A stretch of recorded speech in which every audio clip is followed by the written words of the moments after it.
वक्रतुण्ड महाकाय सूर्यकोटि समप्रभा निर्विघ्नं कुरु मे देव सर्वकारेषु सर्वदा। ॐ गुणातीतो अक्षरं ब्रह्म भगवान् पुरुषोत्तमः जनो जानन्निदं सत्यम् उच्यते भवबन्धनात्। ॐ श्री सजानन्दाय नमः, श्री अक्षराय नमः, ओम श्री परब्रह्मणे नमः, ओम श्री लक्ष्मी नारायणाय नमः, ओम श्री नरनारायणाय नमः, ओम श्री उमा महेश्वराय नमः, ओम श्री सियावर रामचंद्र भगवान की जय। ओम श्री सूर्याय नमः, चंद्राय नमः, नक्षत्र विग्रहमते नमः, कालकंटकटाय नमः, नवचक्रांगाय नमः। ओम ऐं ह्रीं क्लीं चामुंडाय विच्चे सर्वमंगल मंगले शिवे सर्वार्थ साधिके शरण्य त्र्यंबके देवी नारायणी नमोस्तुते। श्री गुरु स्तोत्रम् अखंड मंगलाकारं व्याप्तमेन चराचरं तत्पदं दर्शितं येन तस्मै श्री गुरवे नमः। अज्ञानतिमिरान्धस्य ज्ञानाञ्जनशलाकया चक्षुरुन्मिलितं येन तस्मै श्री गुरवे नमः। गुरुर्ब्रह्मा गुरुर्विष्णु गुरुर्देवो महेश्वर गुरुरेव परं ब्रह्म तस्मै श्री गुरवे नमः। स्थावरं जङ्गमं व्याप्तं यत्किञ्चित् सचराचरं तत्पदं दर्शितं येन तस्मै श्री गुरवे नमः। चिन्मयं व्यापि यत्सर्वं त्रैलोक्यं सचराचरं तत्पदं दर्शितं येन तस्मै श्री गुरवे नमः। सर्वश्रुतिशिरोरत्ने विराजितपदाम्बुजः वेदान्ताम्बुज सूर्यो यः तस्मै श्री गुरवे नमः। चैतन्य शाश्वतं शान्तः व्योमातीतो निरञ्जनः बिन्दुनादकलातीतः तस्मै श्री गुरवे नमः। अनेक जन्म संप्राप्त कर्म बंध विदायिने आत्मज्ञानप्रदानेन तस्मै श्री गुरवे नमः। शोषणं भवसिन्धोश्च ज्ञापनं सारसापदः गुरो पादोदकं सम्यक् तस्मै श्री गुरवे नमः। न गुरोरधिकं तत्त्वं न गुरोरधिकं तपः तत्त्वज्ञानात् परं नास्ति तस्मै श्री गुरवे नमः। ओम मन्याथ श्री जगन्नाथ मद्गुरुः श्री जगद्गुरु मदात्मा सर्वभूतात्मा तस्मै श्री गुरवे नमः। गुरुरादिरनादिश्च गुरुः परमदैवतं गुरोः परतरं नास्ति तस्मै श्री गुरवे नमः। तमेव माता च पिता तमेव बन्धुश्च सखा तमेव विद्या द्रविणं तमेव सर्वं मम देव इति गुरु स्तोत्रम्। All right, so we are continuing our examination of Sanatana Dharma in a very applied and practical manner that is useful in the context of the great scriptures like the Bhagavad Gita, the Srimad Bhagavatam, Upanishads, Vedanta scriptures, and the various sampradayas. In my familiarity is maximum with the Swaminarayan Sampradaya, but there are also many other sampradayas, Vaishnava sampradayas, Shaiva sampradayas, that are all aiming towards the same truth, that ekam sat vipraha bahuda vadanti. Along those lines, we have been examining verse number 5, chapter number 6. The verse is fairly easy to understand, that we are the cause of our own degradation, we are the cause of our own upliftment, as we have been stating time and time again during the past several days. Again, the notion of upliftment is quite central to overall development in every aspect of life. Because at any given point, as I mentioned yesterday, either we are moving upwards or we're moving downward. Maybe we're stagnated. Maybe there's three possibilities. But one of these three things are generally happening. So along those lines, we want to go a bit further now into looking at the same truth in the context of the Anthakarna. So the Anthakarna is the internal instrument. What is that? We know what that is intimately, because when we close our eyes, or if we just are sitting with ourselves, there's a whole fountain of thoughts that are coming, thoughts and feelings and memories and emotions and ideas and these webs of ideas. All such things are existing within us. It is a world that is within us. It is an internal world. Just as there is an outside world known through the five senses, Gnan Indriya, the Shabda, Sparsh, Rupa, Rasgan, the Panch Gnan Indriya, they give the information from the outside world, stimuli from the outside world. So that is called Gnan Indriya. That word Gnan doesn't mean spiritual wisdom, by the way, in this context. It just means knowledge about the external world. So that knowledge comes inside the mind, and it is then interconnected within the brain and the mind. And this is called Anthakarna, because the Anthakarna is actually the composite of the what is called Manas, Buddhi, Chitta and Ahankar. So you can see on this slide here that it basically shows what that means. So in Hindu philosophy, the Anthakarna, it is pronounced Anthakarn, actually that's the pronunciation. It refers to the totality of two levels of mind, namely the Buddhi, the intellect or higher mind, and the Manas, the middle level of the mind that exists, as or also includes the mental body. The Anthakarna has also been called the link between the middle and the higher mind, or the reincarnated part of the mind. So it's the Anthakarna that has all kinds of mixture within it. That is where the mastery really needs to happen. So how does it work? What are the pieces of that? What are the connectors of that? Well, let's take a look at the third one here, that is Manas. Control Sankalpa. Sankalpa meaning that the will, the wanting. Now, by the way, all four of these function together. They're not separate from each other. They're four aspects of the one internal mechanism. We have it all the time within us. We have certain thought that comes, certain will that comes. Well, that is occurring because there is a desire within, or there is some type of an activity that is to be done. So the idea of mastering the mind is actually mastering all four of these, the Ahankar, Buddhi, Manas and Chitta. Well, how are they to be mastered? When we say Uddare the Atmanatmanam, how are all four of these to be mastered? What is the way of mastering them? Many approaches have been given in the scriptures. Many. There are those who would say that take your mind and give it to your guru. You have a particular sage or guru that somebody believes in, just follow what the guru is teaching, Satpurush is teaching, and then follow without even thinking anything more. Just follow exactly what they're telling you to do without any independent thought. You just kind of lock your mind and just follow what the guru is saying. Since there's one group of people that believe this way.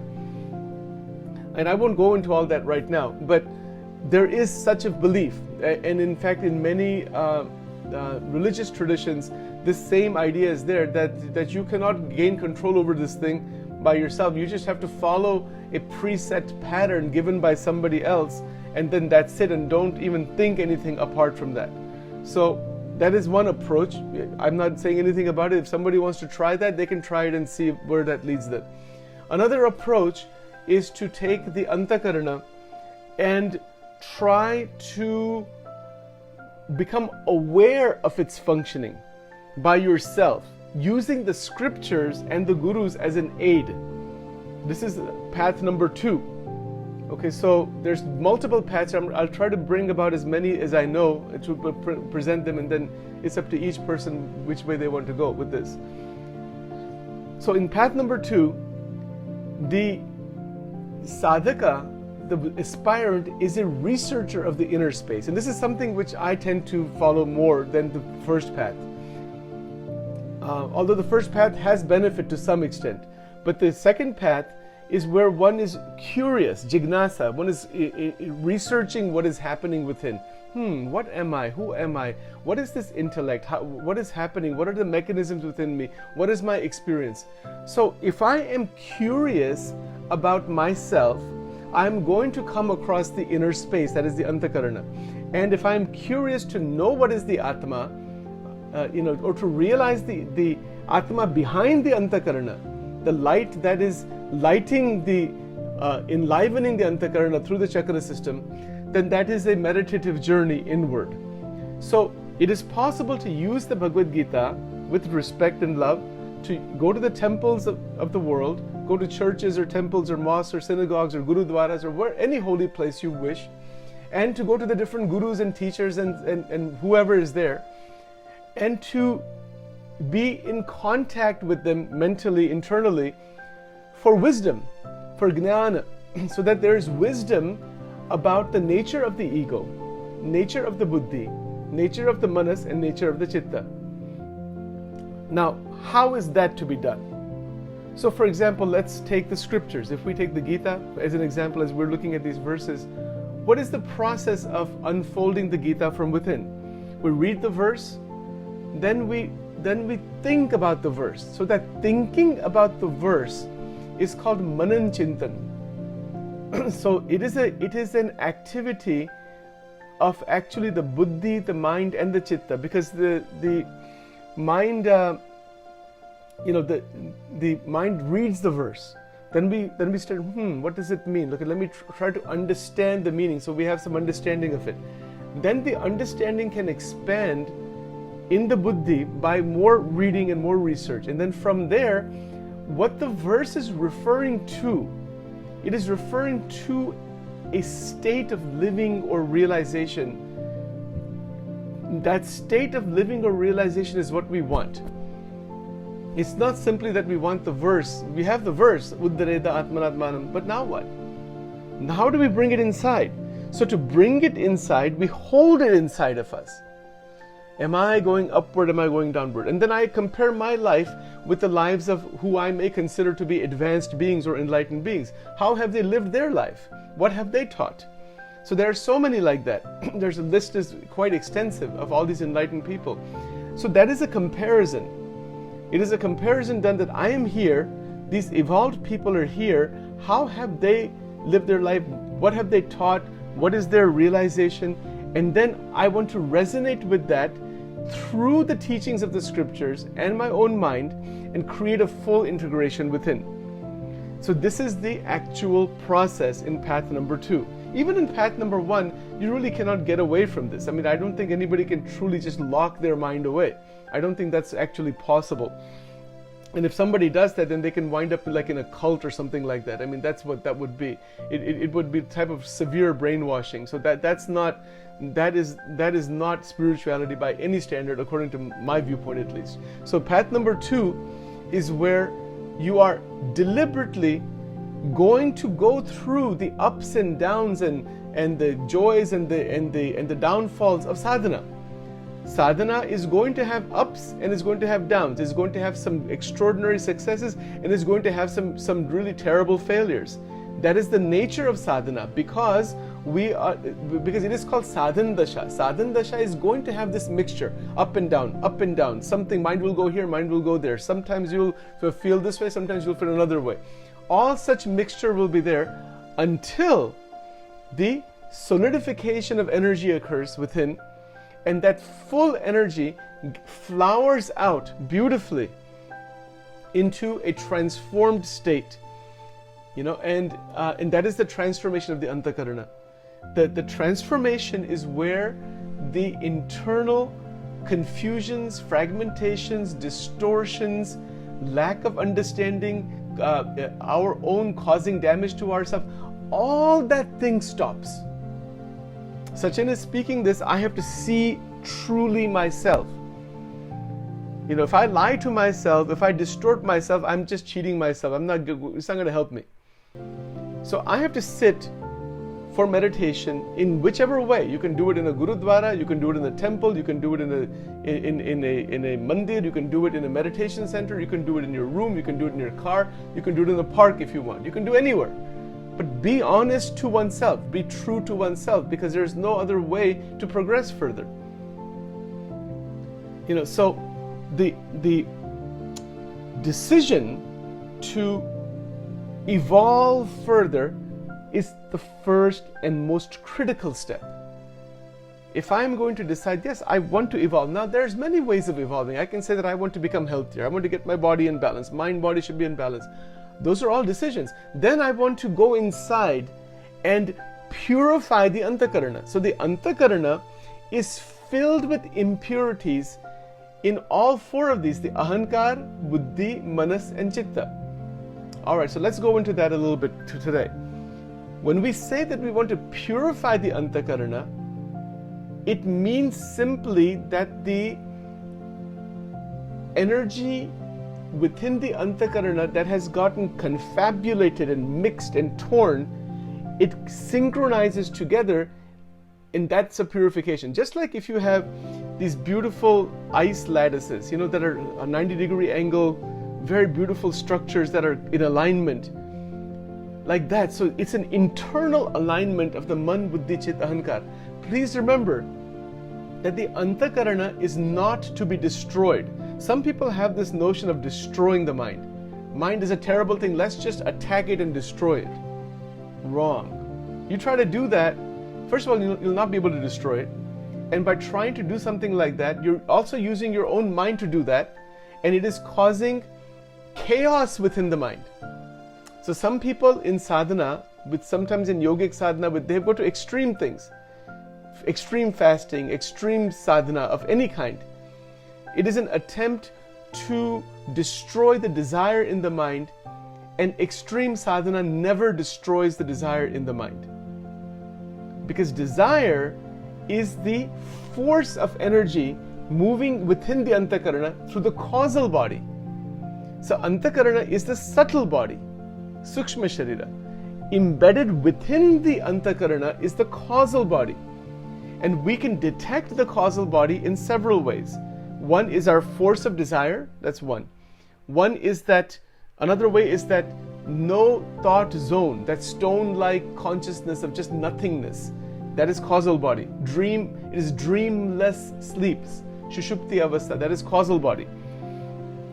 Another way to understand the causal body is when somebody is just completely high on a drug and there's just no other thought, they're in a zone, that is causal body. Another way to understand causal body is where we feel like doing nothing. We don't want to get up in the morning, we don't want to do anything. We have some few hours like that, or maybe sometimes people are in severe depression. They have no motivation to do anything. That is called causal body. That is called Karana Sharira. That is called the Shushupti Avastha. There's no drive to do anything. So the causal body also has desires within it. But the desires themselves are not the drivers. The energy within the desire. So desire may be there, but it connects with the energy within the mind, body, and the brain, and then it energizes. No desire can just take a form without energy. So the energy, that is our life, that we're alive. From the food we eat, we get the energy that is in the brain, body, mind, etc. So the desire is allowed to open up when it connects with the energy that feeds it. Just like if you plant a seed, you have to put water and put some nutrient, and the soil also has to be fertile. Then that seed is going to sprout into a seedling and then eventually grow from there. Similarly, any desire of any kind, because there's no end to the number of desires that we see, but when we say that is the manifestation of desire. I'm going a bit deeper here, I hope you don't mind, to try to explain this with more clarity. That what we consider to be endless desires are the expression of the root desires. It is the expression of the conglomerate state of the causal body. The causal body is Karana Sharira. This is a discovery in Vedanta, which psychology has not made that discovery. Maybe some have talked about it. It is a discovery made through intense meditation. It cannot be discovered. Otherwise, the only thing that we will find is to be caught within the layer of our mind. Thoughts are coming and going, and dreams are coming, and different images and ideas and people that we know. It is a massive layer that all of humanity, in my opinion, is trapped in. The Anthakarna has become a prison for humanity rather than a tool for liberation. And for example, if I was to ask myself, I don't have to go far, I have to just ask myself, what dream did I have last night? Who showed up in the dream last night? It's interesting. What are my thoughts during the daytime? We will notice that our thoughts are within a certain boundary, and they need to be. But the fact of the matter is that our mind revolves within that limited space only. Maybe around 100 people, maybe 200, maybe 500 people, and if you're very well known, maybe several thousand people. So what? But where does our mind? It revolves around a certain boundary, around certain people, places, objects, things, and it is caught within that. And that is exactly what Advaita Vedanta is trying to unclutch. The essence of Advaita Vedanta and all the other forms of Vedanta, Vishishtadvaita, Brahma Vishishtadvaita, and all the other ones, Achinta Bheda Ved, every form of Vedanta is going to come to this one point: get out of that limited space of being stuck within that internal realm. Now, that is a very tall call. How in the world is that supposed to happen? How can that even happen? Well, it can happen. That's what Sri Krishna is teaching us, that Uddareda Atmana Atmanam Atmanam Avasadet Atmaiva Yatmano Bandhur Atmaiva Ripuratmana. We, as the mind, can recognize that the content within the mind is held by the mind, but that is not me. I am the Atma, beyond the mind and that content. But to realize the Atma, not just as a belief, but to realize the Atma beyond the mind and its content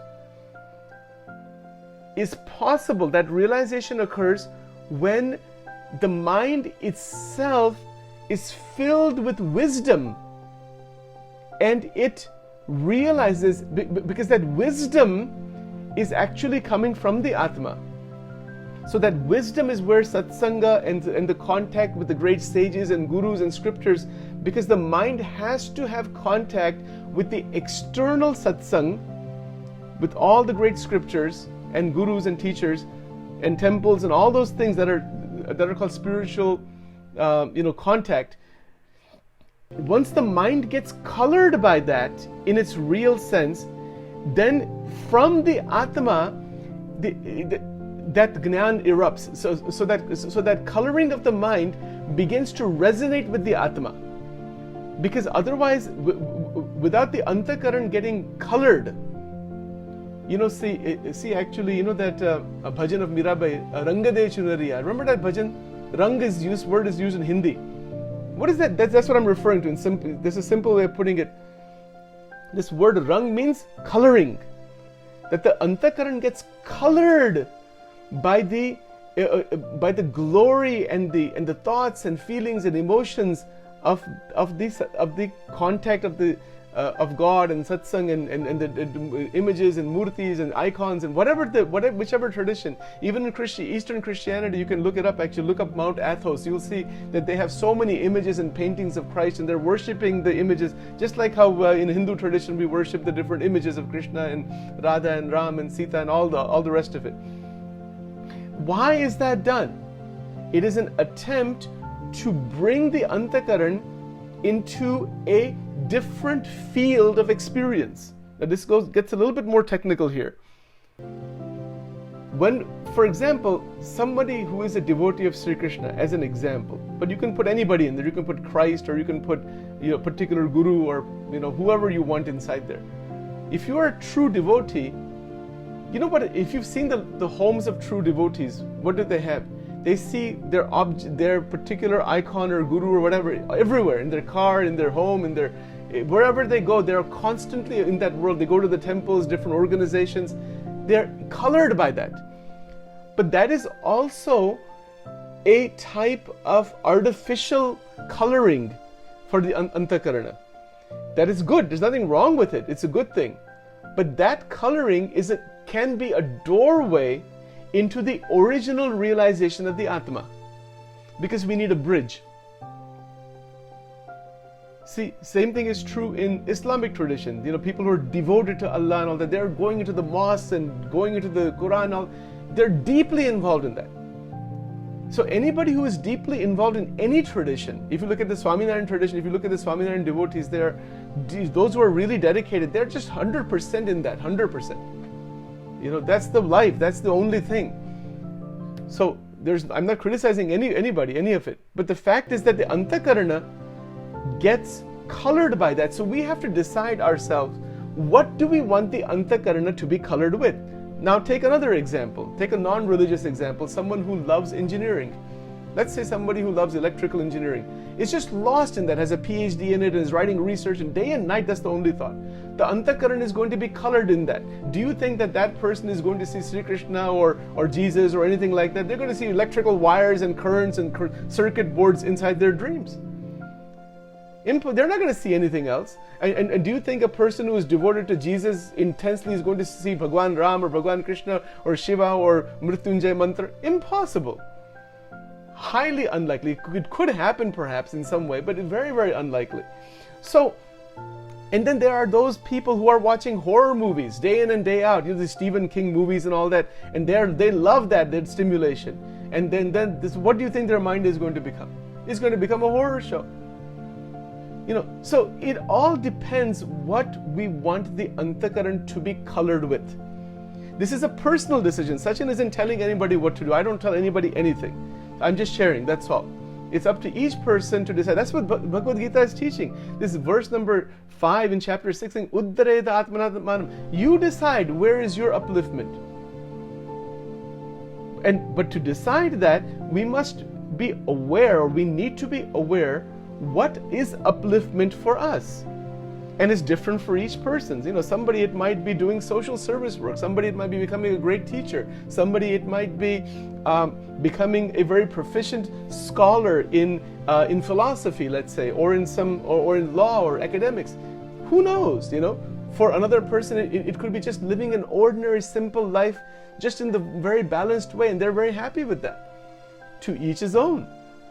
But the fact of the matter is that if we want to realize the Atma, because our satsang is about Brahma Vidya, that we want to realize the Atma and the Paramatma, the fact of the undisturbed, or how can I say this, the unequivocal fact is that the Anthakarana has to be purified. If it is not purified, it is not going to shine the light of the Atma. The Atma is right inside the Anthakarana.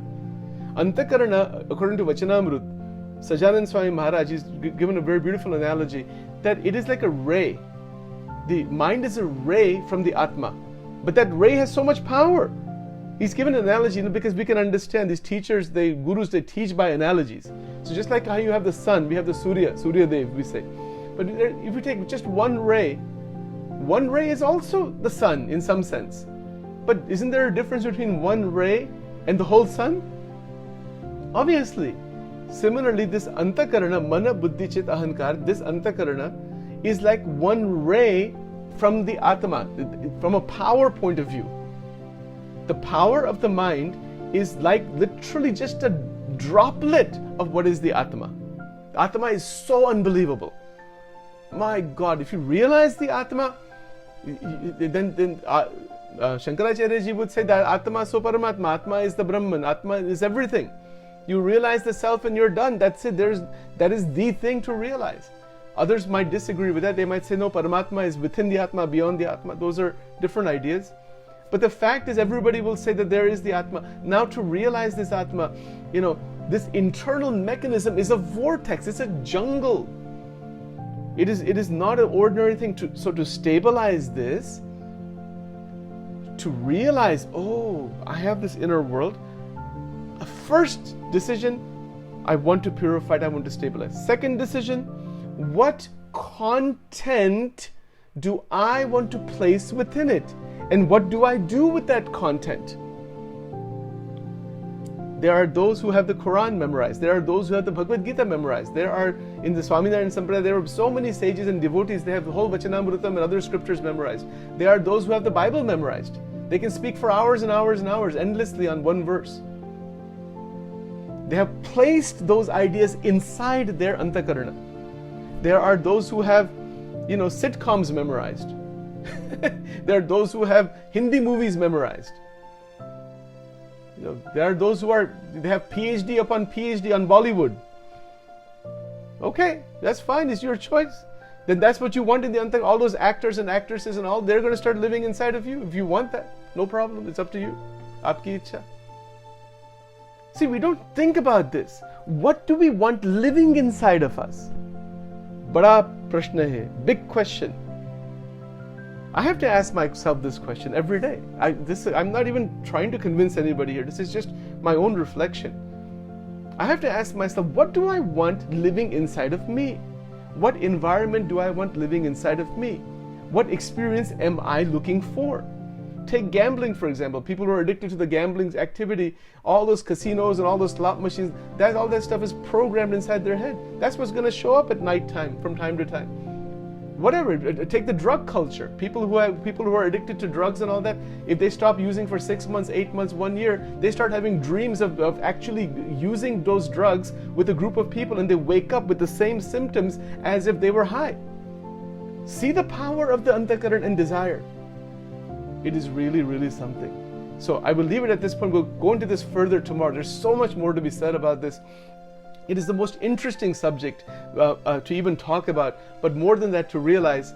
So with many prayers to all the sages and incarnations and everyone else, that we may gain the wisdom to decide what we want in the inner world. All right, so on that basis, we'll stop this recording here.